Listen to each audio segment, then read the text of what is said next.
로마서 5장 21절 말씀.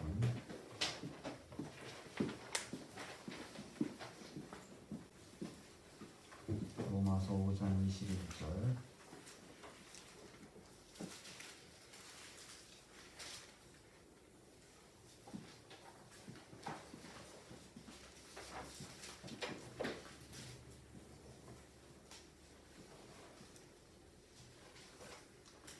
로마서 5장 21절.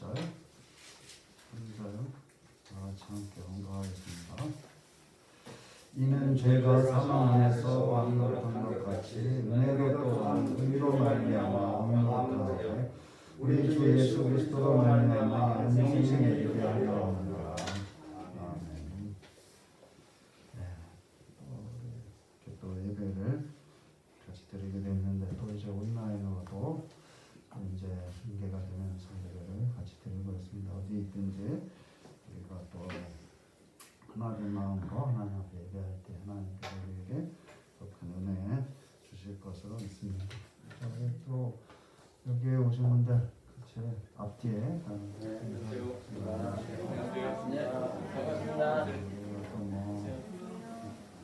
항상 그리스도에 대한 이런 환경이 있는 걸 이제 다 이기고 넘어서는 그런 이제 더 큰 사랑, 또 더 큰 하나님의 은혜가 우리에게 있으므로 우리가 뭐 두려워하거나 그럴 거 없이 이제 이런 가운데서도 더욱 믿음으로 나아가는 우리가 되어야 되겠습니다. 그럴 때 또 하나님께서 더 큰, 더 좋은 것으로 우리 앞에 예비하시고 또 그것을 우리에게 주실 때 우리가 믿음이 한 단계 더 나아가는 그런 좋은 계기가 될 것으로 우리가 믿습니다.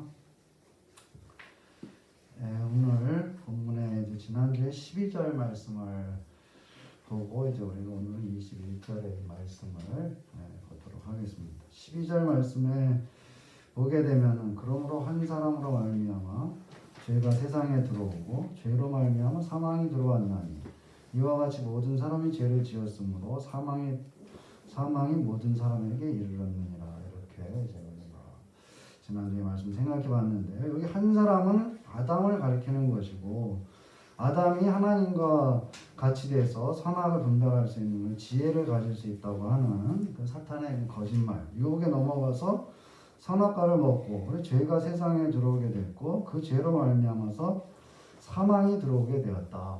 그래서 모든 사람은 죽지 않을 수 없는 것과 마찬가지로 또한 죄를 짓지 않을 수가 없는 그런 상태에 있게 됐다는 것이죠.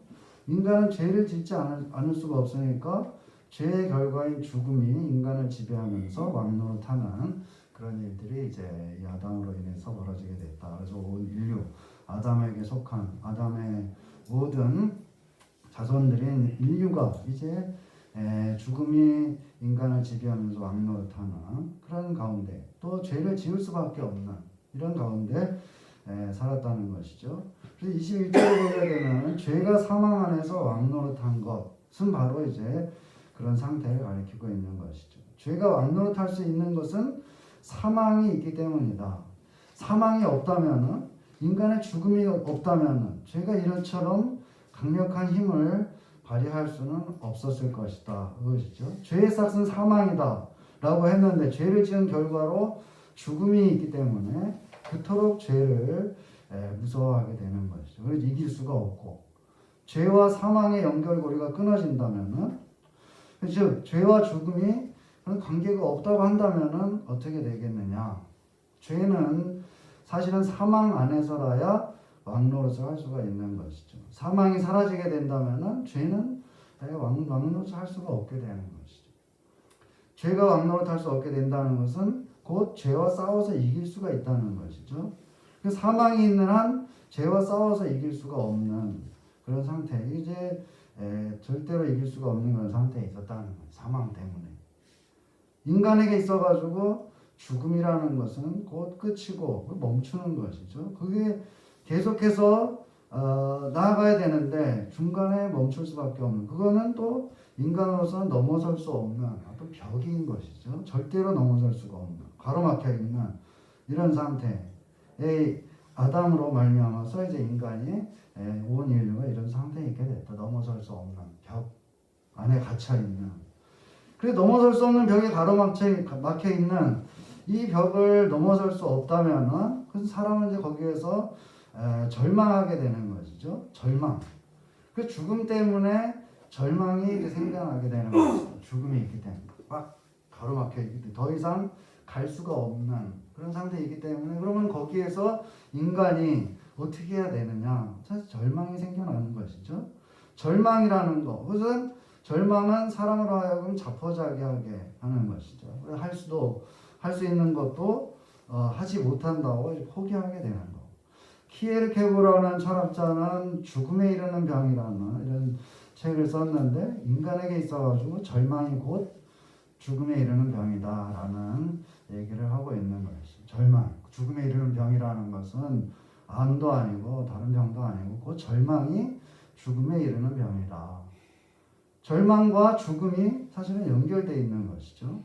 인간은 죽음 때문에 절망하고 또 절망은 인간을 죽음으로 끌고 가는 것, 그것이 바로 우리 아담의 후에도서의 인간의 인류의 운명이었다. 이 죽음 대신에 예수 믿는 사람들에게 있게 된 것이 바로 생명이고 영생이다. 죽음이 사라지면 절망이 사라지고, 절망이 사라지면은 그럼 어떻게 되느냐? 이거 죽음이 사라지게 되면은 죄와의 싸움에서 우리가 이길 수가 있게 되는 것이죠. 죄와의 싸움은 자기가 포기하지 않으면은 충분히 이길 수가 있다. 그래서 사도 바울은 마귀를 대적하라. 그러면 너희를 피할 것이다. 라고 이 새로운 세상에 우리 행동 방식에 대해서 얘기를 하고 있는 것이죠.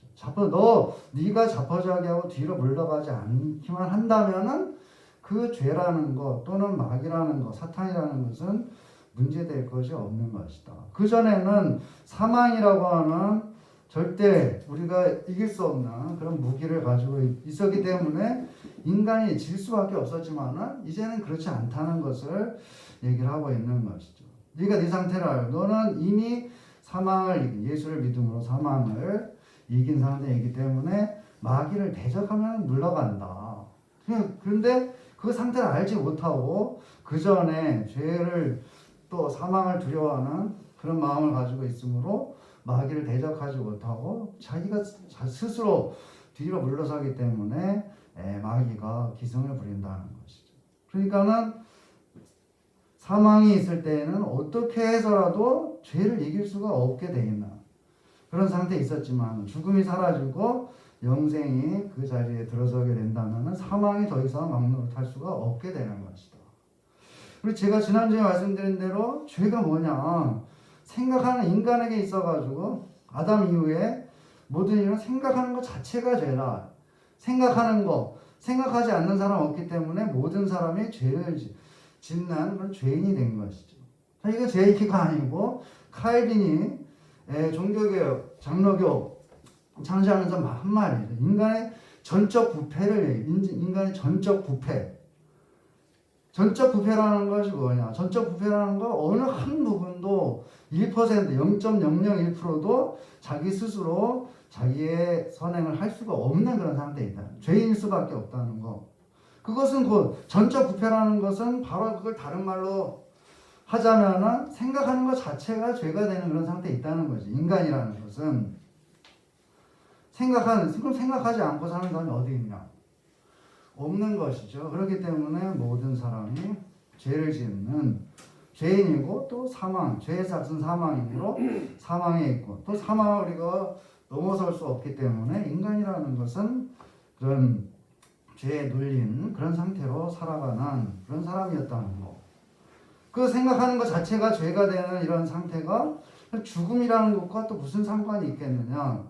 좀 생각을 해보면은 내가 어떤 생각을 하는데 그럼 내 머릿속에서 어떤 판단을 내리고 생각을 하고 이런 돌아가게 되는데 내 속에서 어떤 판단을 내리는데 생각을 하는데 그 생각하는 것이 온전히 네 것이냐? 그렇지 않다는 것이죠.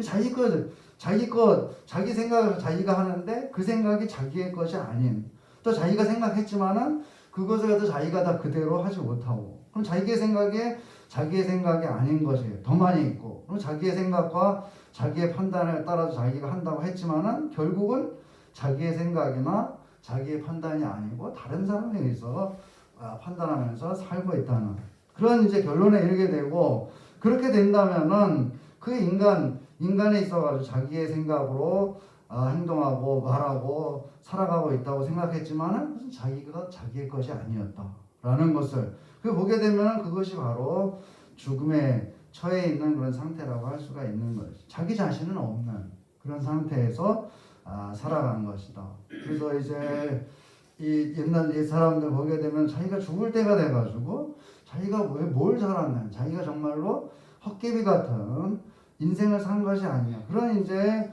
참 회한에 잠기는 것을 많이 보게 되는데, 바로 그런 것이죠. 인생이라는 것. 자기가 자기의 생각은, 자기의 판단은, 또 자기의 행동은 이렇게 했는데 결국 보니까는 자기가 산 것이 아니고 자기가 아닌 헛개비가 살고 살았던 것이 아니냐 라는 그런 인식에 죽음에 이르러서야 이르게 되는 것이죠. 헤겔이라는 사람은 지혜의 올빼미는 황혼역에 날아간다. 인간의 깨달음이라는 것은 언제나 느리다는 것이죠. 노년이 돼요. 죽을 때가 돼서야 인생이 그런 거구나. 이미 그렇게 살았는데 자기가 아닌 다른 사람의 생각을 가지고 자기가 산다고 살았지만은 그것은 바로 이 인생 자체가 죽음에 처해 있는 그런 상태라고 할 수가 있는 것이죠. 내가 사는데 내 생각대로 사는 것이 아니고 나 아닌 다른 누군가의 생각에 따라서 살고 있으므로 그것은 나는 곧 죽음과 동일한 그런 상태에 있었다는 것이죠. 이것은 바로 아담 아래에 있는 사람들의 상태인 것이고, 이 죽음 대신에 영생이 생명이 주어지게 되면 어떻게 되겠느냐. 죽음의 삶은 자기의 생각과 자기의 언행이 자기의 것이 아닌 삶이었는데, 영생의 삶이라는 것은 자기의 생각과 자기의 언행이 곧 자기의 것인 그런 삶이 되는 것이죠. 이 영생은 우리 주 예수 그리스도로 말미암아 우리에게 있게 되는 것이다. 예수님을 통해서 우리는 비로소 나 자신의 삶을 살게 되는 것이죠. 어째서 그런가? 예수님이 내 안에 있고 내가 예수 안에 있는 것, 그런 상태를 얘기를 하고 있는 것이죠. 그렇지만 이것은 비유하자면은 나를 비추어 볼 수 있는 어떤 거울이 있는 거나 마찬가지다. 근데 예수님에게 나를 비춰보고 내 생각이 바른 것인지, 그 정말로 이제 내 생각인지, 그것을 예수님을 통해서 내 안에 있는, 또 내가 예수님 안에 있는 그런 상태에서 볼 수가 있는 것이죠. 그런데 거울이라고 하게 되면 우리가 오해하게 되는 거죠. 보통 거울이라고 하게 되면은, 거울을 보게 되면 어떤가요? 똑같이 이렇게 비치는 것 같지만은 사실은 그렇지 않은 것이죠. 이 오른쪽 귀가 이렇게 거울에 보게 되면은 거울 속에서 왼쪽에 귀가 있는 것이죠. 우리나라 시인 중에 이상이라는 시인이 있어요. 이상한 시를 많이 썼지만 그 날개라는 소설을 써서, 이 사람은 거울이라는 시가 있는데, 이렇게 그 중에 보게 되면은 거울 속에는 소리가 없소. 말투가 그렇죠. 저렇게까지 조용한 세상은 참 없을 것이오. 이렇게 이제 거울 속에 자기를 보면서, 거울 속에도 내게 귀가 있어. 내 말을 못 알아듣는 딱 한 귀가 두 개나 있어. 내 말을 알아듣지 못하나. 그래서 거울 속에 나는 왼손잡이요. 거울 속에 나는 오른손잡인데, 거울 속에서 보게 되면 어떻게 되나? 거울을 이렇게 보게 되면은 내가 왼손잡이, 나는 오른손을 이렇게 내밀면은 거울 속에는 어떻게? 왼손잡이인 사람이 손을 내밀고 있는. 그러니까 거울 속에 나는 왼손잡이나 내 악수를 받을 줄 모르는, 악수를 모르는 왼손잡이요. 이렇게 얘기를 하고 있는 거죠. 그러니까 이게 이 거울을 본다는, 이 세상의 거울을 본다는 것은 굉장히 오히려 더 혼란을 일으키게 되는 것이죠. 그래서 사도 바울이 고린도전서 13장에서 우리가 이제는 거울로 보는 것처럼 희미하다. 희미하다는 말은 수수께끼 같다 이런 말이죠. 원래는 에니그마틱 한다 그러는데 아이니그마티스 이렇게 됐죠. 헬라어에. 수수께끼 같다. 희미하다는 거는 뭔가 흐리고 이런 것이 아니고 수수께끼 같다는, 거울을 이렇게 보게 되면은 자기 모습을 보게 되면은 명확하게 보이는 것 같은데, 실제로는 이 이상이 본 것처럼 나는 오른손잡이인데 거울 속에는 왼손잡이고, 이런 상태로 이제 굉장히 수수께끼 같다는 거죠. 그건 자기를 보고 있는 것 같지만 제대로 보지 못하는, 오히려 혼란만 일으키는. 그렇지만 그때는 우리가 얼굴과 얼굴을 대해서 볼 것이다 라는 얘기를 하고 있는 거죠. 예수님의, 우리 안에 있는 예수님을 보는 것은 우리가 거울로 보는 것 같이 그렇게 기기묘묘하게 보는 것이 아니고, 또 굉장히 애매하게 또 이상하게 보이는 것이 아니고, 얼굴과 얼굴을 대하여 보는 것처럼 예수님을 보면서 우리의 길을, 우리의 생각을 또 바르게 할 수가 있는 것이죠. 그리고 예수라는 거울은 얼굴과 얼굴을 대하여 보는 것과 같이 우리 자신을 보여준다.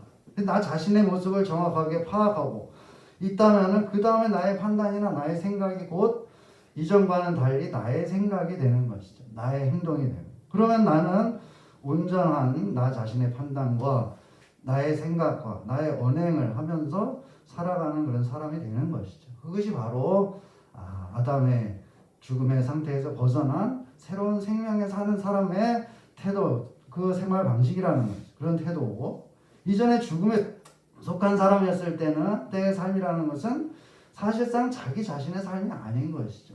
그건 곧 죽음의 삶과 같은 것이다.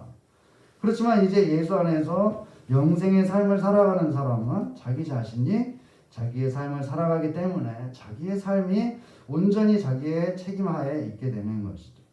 그래서 예수를 믿음으로 해서 진짜로 자기의 생각, 그 다음에 자기의 행동, 자기의 언행, 자기의 삶이 여기에서부터 시작이 되는 것이다. 예수를 믿음으로. 영생에 있게 되면은 죄가 왕노릇하는 것이 아니라 은혜가 왕노릇하게 된다라고 오늘 본문에 말하고 있죠. 이는 죄가 사망 안에서 왕노릇한 것 같이 은혜도 또한 의로 말미암아 왕노릇하여. 죄 대신에 있게 된 것이 오늘 본문에 보게 되면 은혜라는 것이죠. 은혜. 은혜가 뭐냐? 우리가 선악을 분별해서 알게 되는 것이 지혜라고 그걸 속여가지고 선악과를 먹게 했는데 그로 말미암아서 인간에게 죄가 들어오게 됐다. 은혜라는 것은 선과 악을 분별하지 않는다. 분별하려고 하지 않는다. 선과 악을 그렇다고 해가지고 선과 악을 동일하게 취급하고 악해도 좋고 선해도 좋고 이런 의미는 아닌 것이죠. 선과 악을 분별하려고 하는 시도 자체가 사실은 의미가 없는 일이고 끝도 없는 일이고 그 결과도 없는 그런 일이라. 선악을 분별하고 알 수 있다고 하는 것은 사탄의 속임수에 불과한 것이죠. 선악을 분별하겠다고 하는 시도가 죄의 출발점이 되어버렸다. 하나님처럼 돼가지고 선악을 분별하겠다. 그게 거짓말이죠.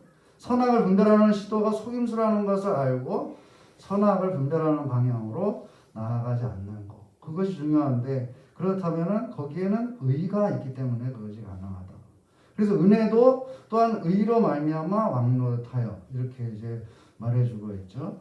선악이라는 것을 우리가 명확하게 나눌 수가 있느냐.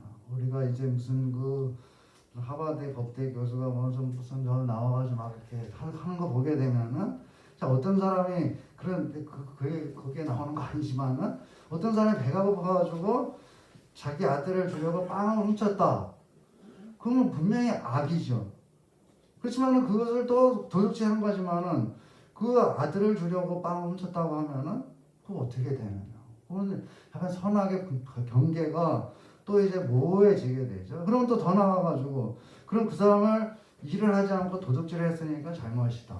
그러면 또 어떤 사람이 야 그러면 그렇게 만든 사회가 잘못이지 정치가가 잘못한 것이지 그 사람은 그런 사회에 전체적으로 그 사회에 속해 있기 때문에 그 사람은 그렇게 행동할 수밖에 없는 것이다. 그러니까 이걸 이렇게 하게 되면은 이 선악이라는 것은 아주 간단한 예를 들어봐도 선악이라는 것을 구분할 수가 없게 돼 있다는 것이죠. 그렇게 선악을 구분할 수가 없게 돼 있는데 이 사탄은 선악을 분별하는 지혜를 너에게 줄 것이다 라고 속여가지고 인간으로 하여금 헛된 거에 어떤 것이 선이고 어떤 것이 아니고 그런 식으로 계속 그거를 갖다가 정말로 이제 끝도 없이 나가가지고 한다. 답이 있느냐? 답이 없는 것이죠, 사실은. 그런 거에 정신을 쏟으면서 인생을 허비하게 하는 것. 그것이 바로 이 사탄의 전략인 것이죠. 선악을 분별하는 것 대신에 여기에 의가 있게 되는 것. 의. 판단하지 않고 어떤 일에 담긴 뜻을 보게 되는 것을 우리가 의라고 할 수가 있는 것이죠. 그래서 예수님도 남을 판단하지 마라, 비판하지 말아라 라고 하신 것도 같은 맥락에서 우리가 이해할 수가 있는 것이죠. 판단하지 않고 의를 보게 된다면 모든 것을 이해하고 그 다음에 또 그것을 자기가 해야 할 일을 거기에서 알 수가 있게 되는 것이죠. 선악을 판단하기 위해서 끝도 없는 일에 집중하면서 헛된 삶, 즉 죽음의 삶을 사는 것이 곧 이전까지의 삶이라면 영생의 삶은 그런 것이 아니다. 은혜란 어떤 것이냐? 죄가 왕노릇하는 것이 아니고 은혜가 왕노릇한다라고 말하고 있는데, 이 왕노릇한다는 말, 이것은 곧 어떤 것 위에 군림한다는 그런 군림한다고 하게 되면 약간 이제 권위주의적이니까는 뭐라고 그럴까요? 무슨 공기가 여기에 이제 공기가 꽉 차 있는 공기가 있는 것처럼 이제 그런 상태에 있다는 거를 그런 식으로 이해하는 게 가장 좋겠죠. 죄가 가득 차, 공기처럼 가득 차 있다. 그래서 어떻게 우리가 숨을 쉬잖아요. 숨을 쉬면은 숨 쉬는 것 자체가 죄의 지배를 받고 있는 거예요. 공기처럼. 하지만 은혜가 왕노릇한다. 여기 이제 은혜가 꽉 차 있는 거지. 그러면 어떻게? 그냥 아무것도 하지 않아도 그냥 있어도 여기에 은혜의 지배 아래 있게 되는 거. 관계 꽉 차 있는 죄가 지배한다는, 죄가 왕노릇한다. 여기에 죄가 있는, 어느 한 부분에 죄가 있는 것이 아니고 이 공기 자체가 죄다라는 그런 의미로 봐야 되는 것이죠. 죄가 왕노릇한다. 죄가 영향을 미치지 않는 부분이 한 군데도 없다. 마찬가지로 은혜가 왕노릇한다. 그럼 어떤 것에, 어떤 이런 한 부분에만 은혜가 있는 것이 아니고, 영향을 미치는 것이 아니고, 은혜가 영향을 미치지 않는 부분이 한 군데도 없다는 것을 얘기를 하고 있는 것이죠. 죄가 왕노릇할 때에는 특별히 어떤 일을 할 때만 죄를 지은 죄인이 되는 게 아니고, 어떤 일을 전혀 안 했는데, 아무것도 안 했는데, 정말로 그런 사람들이 있죠. 아무것도 안 하기 위해서 산에 가. 죄를 안 짓기 위해서. 비판하는 건 아니지만, 하한 것, 스님들 하한 거를 한다. 여름에 들어가가지고, 절에 있는 거죠. 왜? 밖으로 나오면 미생물들을 죽이기 때문에. 자기도 모르게 길을 가다 개미 밟아가지고 죽일 수도 있고. 그래서 죄를 지지. 움직이면은 죄를 짓기 때문에 가만히 있는다. 옛날부터 그런 사람들이 있었잖아요. 수도 정진하고 그럼 가만히 혼자서 가만히 아무것도 하지 않고 그냥 가만히 있으면은 죄를 짓지 않을 수 있으니까. 그렇지만은 죄라는 건 공기가 자체가 죄이기 때문에 죄라는 그런 식으로 비유하자면 그러기 때문에 그런다고 그래가지고 죄를 짓지 않을 수가 없는 것이죠. 생각하는 거 어떤 것만 해도 그것이 바로 죄라는 거. 살아있다는 것 자체가 죄인으로 사는 것이다. 라고 이제 그런 결론에 이르게 되는 것이죠. 은혜가 왕노릇한다는 것은 어떤 특별한 것에만 은혜가 있는 것이 아니다. 어떤 한 부분, 어디에 또는 어떤 순간에 어떤 일에 있어가지고만 하나님의 은혜가 있다는 것이 아니고, 이 은혜라는 것은 바로 이제 공기와 같은 것이다. 죄가 은혜로 대치된 것이죠. 그러니까는 그전에는 아무것도 하지 않아도 죄인인데, 여기 은혜에 있을 때는 말하자면 쉽게 말하면 아무것도 안 해도 은혜에 있는 것이죠. 그것이 바로 이 은혜 있는 것이다. 은혜가 왕노릇하는 것이다. 이 모든 일이 우리 주 예수 그리스도를 통해서 일어난다는 것이죠. 예수님은 우리와 같은 몸을 입고 이 세상에 오셨는데, 이 세상이라는 것은 죄가 사망 안에서 왕노릇하고 있는 그런 세상에 오신 것이죠. 십자가에서의 죽음은 정말로 보게 되면은 예수님의 입장에서 또 제자들의 입장에서 보게 되면 정말로 억울한 죽음이라, 예수님의 입장에서 보자면은. 그렇지만은 거기서 선악을 분별하는 것이 아니고 하나님의 의를 이루시기 위해서 죽으신 것이다. 우리도 예수를 믿으면서 예수님과 함께 십자가에 못 박힌 사람이 돼서 하나님의 의를 이루는 그런 사람이 된 것이죠. 이제는 죄가 문제고 선과 악이 문제, 이거 사실은 그런 거에 문제가 아니고 하나님의 의를 어떻게 이루느냐, 그것이 이제 우리 앞에 놓여 있는 것이고, 죄를 무서워 사망을 두려워하는 그런 것들은 이미 끝난 얘기고, 그거는 거들떠볼 것도 없는 것이다. 죄가 사망 왕노릇하는 데서 벗어나가지고 은혜가 왕노릇하는 은혜로 가득 찬 그런 세상에 우리가 이미 살고 있기 때문에 우리가 해야 될 것은 뭐냐? 하나님의 의를 이루기 위해서 예수님의 십자가에 못 박혀 죽으신 것처럼 하나님의 의를 이루는 그런 일들을 위해서 내가 어떻게 해야 될 것이냐라는 그런 마음의 자세를 가지고 또 죄를 전혀 두려워할 필요 없는 그런 사탄이 우리 앞을 막아선다고 할지라도 그냥 대적하면 물러가는 것이고 사망이라고 하는 벽이 가로막혀 있는 것이 아니고 예수님이 우리를 통해 예수님의 죽음을 통해서 우리에게 영생이 주어졌기 때문에 더 이상 고민할 것도 없는 것이죠. 그렇기 때문에 우리가 하나님의 의를 이루기 위해서 예수님처럼 예수님의 뒤를 따라서 살아가는 그것만이 우리에게 남아있는 그런 할 일이라는 것을 정말로 진짜의 자기의 삶을 살아가는 그런 삶이라는 것을 말하고 있는 것이죠. 자, 다시 한번 우리 말씀 마음에 새기고 우리 주 예수 그리스도를 믿고 은혜가 의로 말미암아서 왕노릇하는 그런 영생의 삶을 누리면서 살아가고 또 하나님의 의를 이루는 우리 모두가 되기를 주의 이름으로 축원합니다. 주 하나님 감사합니다. 우리 예수 그리스도를 우리에게 보내주시고 예수 그리스도를 통하여 영원한 생명을 얻게 하시니 감사합니다.